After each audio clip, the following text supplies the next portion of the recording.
خبر شامل کرتے ہیں شہداد کوٹ سے۔ ہمارے نمائندہ مصطفیٰ بلوچ کی سندھی ثقافت کے موقع پر شہداد کوٹ سمیت ضلع بھر میں مختلف سیاسی و سماجی تنظیموں اور شہریوں کی جانب سے ریلیاں نکالی گئیں۔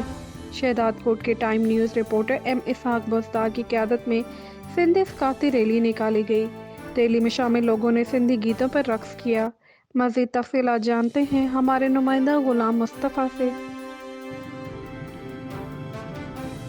سندھی ثقافت کے موقع پر شہداد کوٹ سمیت ضلع بھر میں سیاسی و سماجی تنظیموں اور شہریوں کی جانب سے ریلیاں نکالی گئیں۔ شہداد کوٹ کے ٹائم نیوز رپورٹر ایم اسحاق بزدار کی قیادت میں سندھی ثقافتی ریلی نکالی گئی۔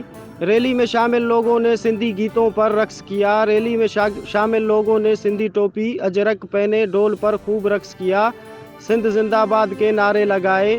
سیلرا نوجوان اتحاد کی جانب سے ذوالفقار سیلریوں کی قیادت میں حسینی چوک سے لے کر کوٹو موٹو چوک تک سندھی ثقافتی ریلی نکالی گئی۔ اس موقع پر سیاسی رہنماؤں اور شہریوں کا کہنا تھا کہ 5 دسمبر سندھ کے ثقافت اور تہذیب کا دن ہے، جسے سندھ سمیت پوری دنیا میں نہایت جوش جذبے کے ساتھ منایا جاتا ہے۔ سندھ کے تاریخ اور تہذیب 5000 سال قبل سے بھی پرانی ہے، جس کی تاریخ، تہذیب اور ثقافت گواہ موہنجو دڑو ہے۔